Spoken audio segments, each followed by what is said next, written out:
Hey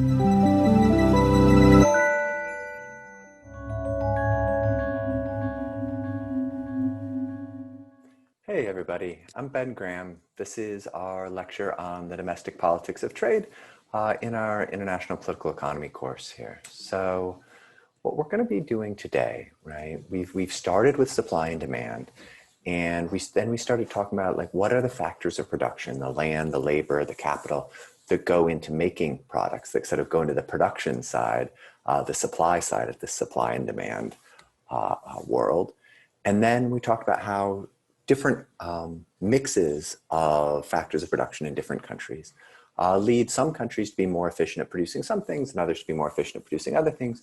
And we get these patterns of comparative advantage that shape patterns of global trade, right? And we started to move into mapping comparative advantage, what a country can make efficiently based on, is it labor abundant or capital abundant or land abundant, and map that onto who's winning and losing from trade openness within countries, right? And who's winning and losing from trade openness between countries, right? So we were talking about the marginal rate of transformation and the gains from trade and kind of how prices are set in international markets and sort of the importance of being unimportant and these kind of dynamics.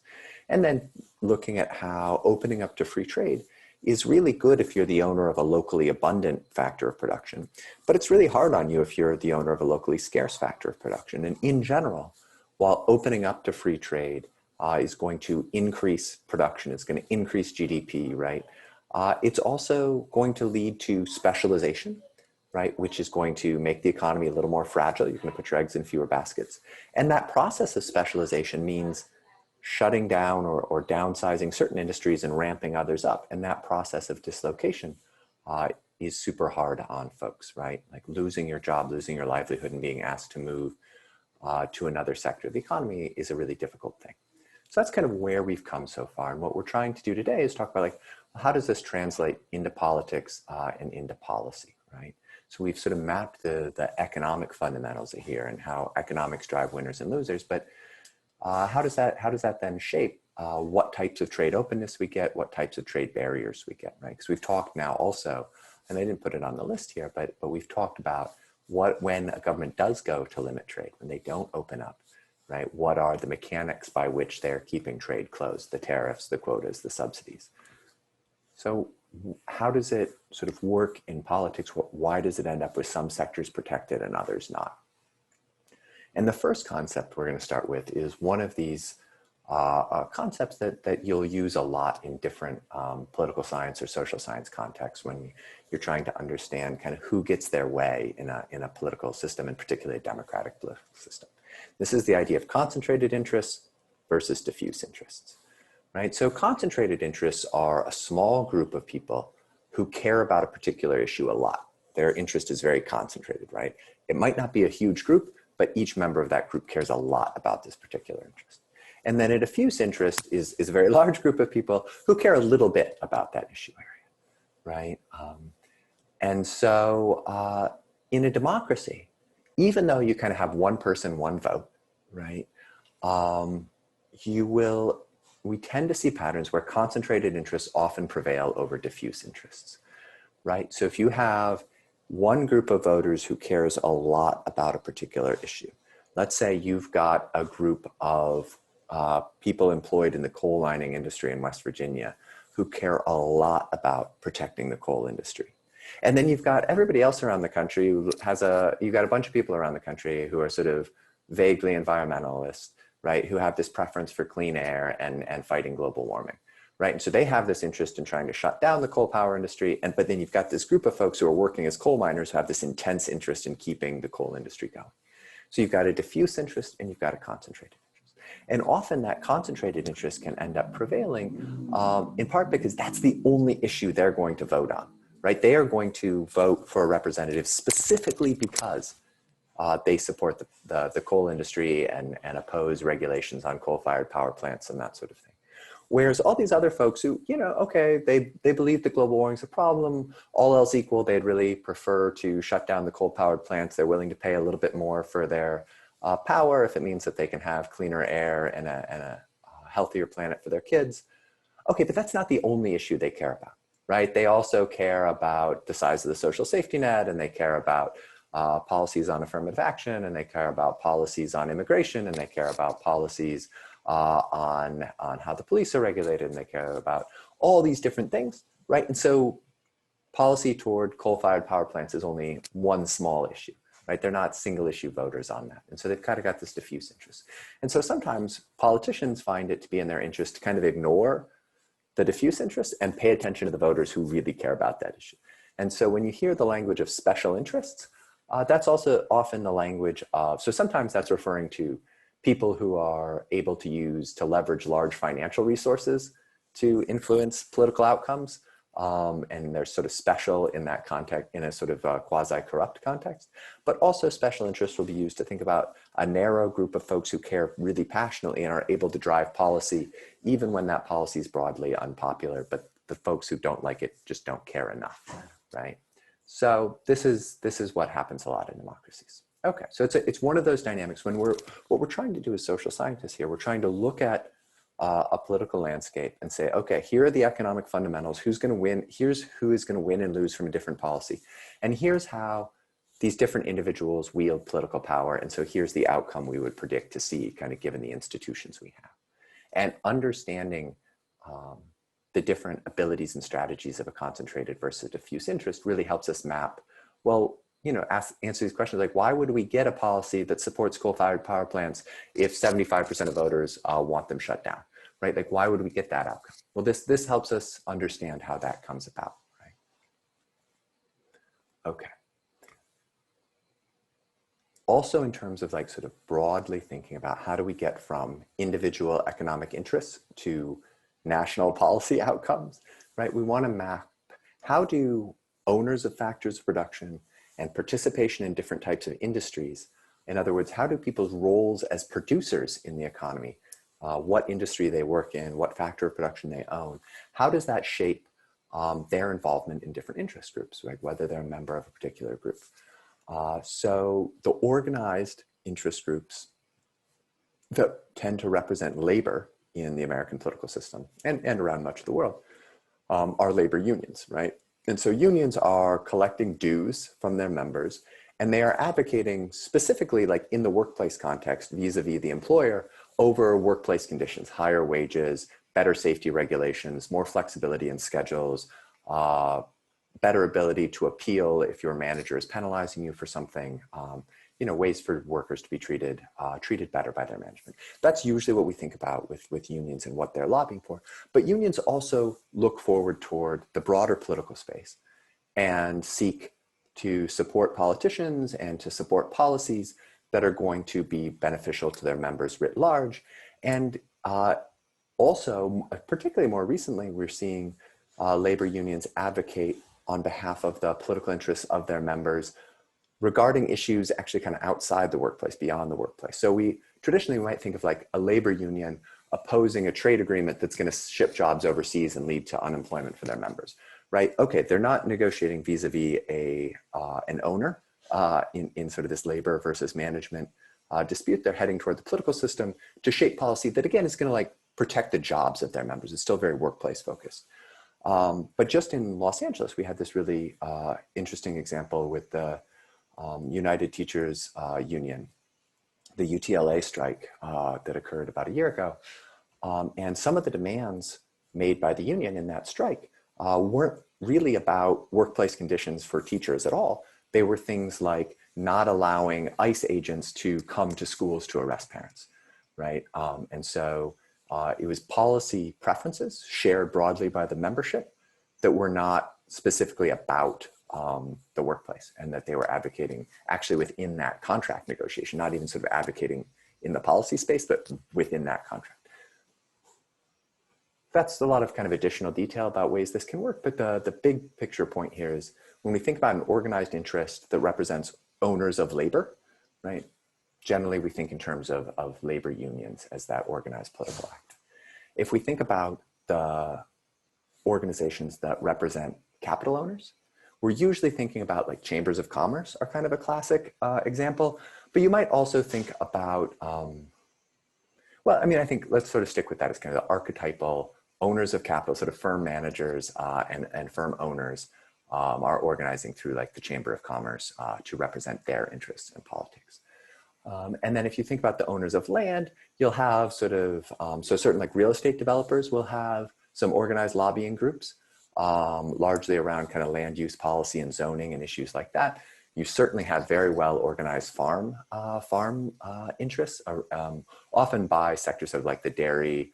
You guys have all seen the You've Got Milk ads at some point in your life, or Got Milk ads. So these organizations are often sort of crop by crop advocating for the interests of farmers, but there's also some broader ones across different crops as well. So you've got often agricultural interests or real estate developer interests. There's some stuff around like timber and some of these things. So we have, essentially we have some interest groups that are organized by factor of production, right? But we also see sort of lobbying at the industry level. And this goes a lot to whether an industry is an exporting industry or an import competing industry. Are they mainly trying to serve the domestic market, and are they scared about competition from imports, right? In other words, are they not a globally competitive industry? Or are they a globally competitive industry that's export oriented and is really focused on trying to open up foreign markets for additional opportunities, right? And so the auto industry, right? When the auto industry lobbies for a bailout after the global financial crisis, right? You've got management lobbying right alongside the auto workers union, right? Like, so you've got workers and owners lobbying together in favor of an industry-wide bailout, right? So capital and labor are sort of coming together. Same with the coal industry, right? It's both miners and mine owners sort of lobbying together to prevent clean air regulation that's going to shut down coal-fired power plants, right? So sometimes we get it at the factor production level, right? And sometimes we get interest groups organized at the industry level. We're going to see both of those. And we'll see that a given individual who owns some factors of production, participates in a particular industry, under different conditions under some conditions, you will have sort of the janitor who works for Facebook closely aligned in their interests with other owners of labor, right, who are working as construction workers and who are working as, food service workers and other things in other industries, right? And sometimes their interests will actually be aligned with the engineers and other folks who work for Facebook as sort of like within that industry column. And where your economic interest lies as an individual has a lot to do with how easy it is to move across industry, right? In other words, if it's really easy for you to leave your job at Facebook and take a job as a house framer or as a food service worker somewhere else, then your interests are going to more easily align or more directly align with other workers, other owners of labor. Whereas if it's hard to move across firms and across sectors, in other words, it's really hard for somebody else to leave their job framing houses and come take your job as a janitor for Facebook, then that janitor for Facebook is going to have their interests really aligned with the other folks who work in tech. And it's going to be more in sort of that vertical industry orientation. Okay, but either way, when these interest groups go to lobby for protection for a particular sector, that protection is happening at the product level, right? So if there's a tariff, if there's a subsidy, if there's a quota, that's about the particular product. So, okay. So how does this work?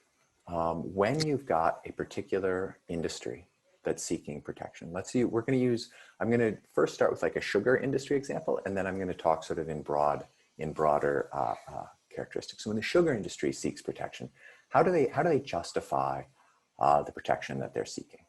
So with sugar in particular, they're going to make the argument that protecting the sugar industry doesn't cost taxpayers anything. Because unlike a number of other agricultural sectors, wheat, dairy, there isn't a subsidy. There's not a price floor here. They're arguing in favor of quotas and tariffs, right? So they're asking for types of trade protection that aren't going to cost taxpayers money. They quietly don't mention the fact that it costs consumers money, right? Instead, it always costs somebody, right? But consumers are paying, not taxpayers. So they'll make the point that, hey, taxpayers aren't paying, right? They're saying, hey, when you protect the US sugar industry, it provides stable prices. We're not going to face a sugar shortage. I don't know how worried most Americans are about a sugar shortage, but that's, if you go to a lobbying group for the sugar industry, you'll see that argument made. And there are other industries, again, this is an example, right? Other industries are going to use very similar and parallel arguments. And there are some sectors, right? If you think about, say, the manufacturers of ventilators right now are going to argue for protection because we don't want to have a ventilator shortage. Okay. They're also going to argue, and this again goes across industries, but the sugar industry is going to say you have to protect the US sugar industry because it employs a lot of people, right? You got to protect jobs. You've got to create and protect jobs, so you have to protect the sugar industry. And also, it's fair to protect the US sugar industry. We're not asking for a special advantage as US sugar producers. We're only asking you to do the same thing for us that all these other countries are doing for their producers. So because Mexican sugar producers are getting subsidies from the Mexican government and Chinese sugar producers are getting subsidies from the Chinese government, you have to protect us with quotas and tariffs so that we can compete against this cheap subsidized foreign sugar, right? They're cheating, so you have to protect us from their cheating, right? We're not asking you to give us a leg up. We're just asking you to level the playing field. Right? So these are sort of the types of arguments you're going to generally see from an industry, right? So a little bit more broadly, it's going to look like, so we can see this from factors of production. We can see this from interest groups. If you are in an industry, if you're the owner of a locally abundant factor of production, then you are not generally seeking protection. You're seeking protection if you own a locally scarce factor of production. Similarly, if you're in an exporting industry, you're generally not seeking protection. You're seeking protection if you're in an import competing industry where you're mostly worried about competition coming in from outside to compete with you in the American market, right? So those are the groups that are seeking protection. And in either case, whether it's coming from a factor of production-based interest group or an industry-based interest group, these sort of anti-trade interests are generally seeking, right? They're seeking subsidies, tariffs, quotas. So they're seeking one or more of those three things. And the broad arguments that they're making are just like the sugar manufacturers are making, right? Like they're saying that we need, well, sorry, I'm getting a little bit ahead of myself actually. What we want to sort of think about is you're getting these groups at the factor of production level, at the industry level, advocating for these trade restrictions. And if these individuals who are advocating for trade restrictions happen to be located in a swing state or in a state that's overrepresented in the Senate, think wheat producers in a state like Idaho or Montana, right, then those individuals are going to be extra powerful, right? So one of the reasons that agriculture, which represents, less than 2% of the US economy, gets so much protection is that the agriculture producers are way overrepresented in the Senate due to malapportionment in the US system. But it's also the case that if you've got an auto industry that's based in Michigan and Ohio, which tend to be, well, a little bit less so Ohio now, but tend to be presidential swing states, a steel industry that's concentrated in Pennsylvania, a sugar industry that's concentrated in Florida, right? You get more political weight if you're located in a presidential swing state. Okay, so we've been talking exclusively here about sort of why producer-oriented interests are lobbying in favor of trade protection, but we also need to figure out and those are concentrated interests, right? Those are people who, like, if we don't get trade policy right, they're going to lose their job, right? Or they're going to lose their factory, they're going to lose their farm. So they're very focused on that issue. There can be single issue voters around that issue. On the other hand, consumers are a more diffuse interest. But let's look at what that consumer interest looks like. In general, consumers favor more free trade. The more competition there is in the market, the more variety there is in the market, and the lower the price. Good for consumers on both fronts, right? So generally, consumers are going to favor free trade. They're not going to have this super strong preference, but it's going to be better for them with lower prices and greater variety of things that they can buy. And this is super important in terms of like real wages, right? So real wage is how much your wage buys. So let's say from year to year, you made $25,000 last year, you made $25,000 this year, but this year we opened up to free trade and the prices of food in the grocery store went down and the prices of clothes went down, and the prices of school supplies for your kids went down.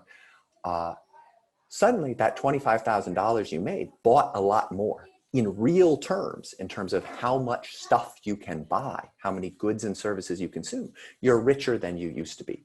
So your paycheck still has the same number written on it, but in real terms, you've gotten wealthier. And so that's kind of the magic of Walmart, the magic of the same China shock, right? Of sort of that massive influx of Chinese manufactured goods into the US market over the last 15 years. that displaced a lot of American manufacturing and a lot of Mexican manufacturing, it also lowered prices for consumers and increased real wages in the United States. So consumers have this interest in free trade. It raises their real wage, and it increases the variety of goods and services that they can consume, which is hard to kind of quantify how much that benefits you. But in general, we do think consumers like more variety, right? All right. So generally, consumers like free trade. There are a few examples. You'll remember that like the sugar industry was advocating, hey, if you protect us, you'll get a more stable supply of sugar. We won't have a sugar shortage. Maybe we're not so worried about that with sugar, but we do worry about that with like gasoline shortages, with oil shortages, right? So the US actually manages a strategic oil reserve where we stockpile a bunch of oil to cushion shocks in the international market to keep gasoline prices relatively stable, right? Because Americans don't like huge fluctuations in the gas price. So we're willing to pay a little bit extra on average to have more stability in that market. You know, China actually maintains a strategic pork reserve, right? Because for consumers there, the ability to eat pork on special occasions and this kind of stuff is really important. And spikes in the pork price tend to make voters, well, not voters, but make citizens really unhappy in China. And so, so the Chinese are willing, again, to pay slightly higher every day for pork in order to like have this strategic reserve where they're going to have it in hard times, or they might be subsidizing the domestic pork industry to make sure they're not totally dependent on foreign imports, right? So we'll see that in certain products. We're definitely going to see that with respect to military technology, right? Where we have, even if it's going to cost us more to make that fighter jet domestically, we don't want to be reliant on a foreign country for our fighter jet imports, because if we go to war, we want to make sure we can get them during wartime, right? And so we value producing that domestically. Now, dual use technology has made this really hard, right? The type of things that are really critical for military tech right now are also critical in a lot of civilian sectors. It's things like high-speed processors and stuff like that, which, okay, yes, that high-speed processor is super important for your missile guidance system, but it's also important for all these commercial applications.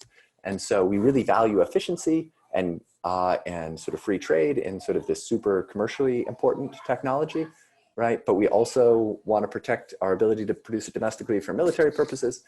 And it gets really tough to figure out like what should we be trading freely and what should we be restricting. And so we'll sort of, when we talk about the political economy of security, we'll sort of circle back on this kind of dual use issue. But in broad strokes, I want to now, I thought I was going to do this a few slides ago, so I apologize for the false start, but I want to take what we talked about with the sugar industry and sort of make it broader and more general. So the argument you're going to get from anybody advocating for trade protection is they're going to start with protecting jobs, right? And that's specifically in the protected industry, but also in industries that are downstream or upstream from that. If you save the auto industry, you also save jobs in parts manufacturers, right? And you also, which are sort of the upstream side of things, and you also save jobs downstream at all the car dealerships. Right, so they're going to sort of make arguments like, you have to save us because so many other jobs are related to our industry. We're so pivotal. You're also almost always going to hear arguments about how foreign competition is in some way unfair, right? We're not asking for special treatment, special protection. We are not actually globally non-competitive. We would be globally competitive. It's just that they're cheating, right? So they're going to point to foreign subsidies or lax labor laws or lax environmental regulations in other countries that allow other producers to sort of produce in ways that are harmful for humanity, but cheaper. And so we need, they're cheating, so we need protection. That's an argument you're more or less always going to hear, right? And then the other thing you're going to hear folks talk about is that trade displacement has cultural costs as well as economic ones. And they're going to be talking about what happens to the American way of life if we lose X or Y industry, right? These are traditional industries. They're wrapped up in the American identity, right? I mean, the Ford Motor Company like has this long history as like this innovator in American manufacturing and kind of a global brand that the nation is kind of proud of, right? And so we don't want to lose Ford and GM. We have like national pride at stake. Similarly with the agricultural industry, right? This is real America, right? This is the amber waves of grain, right? This is American heritage, right? This is the heartland. All of this kind of language is sort of suggesting that there's more than economics just at stake here. there's our culture at stake here.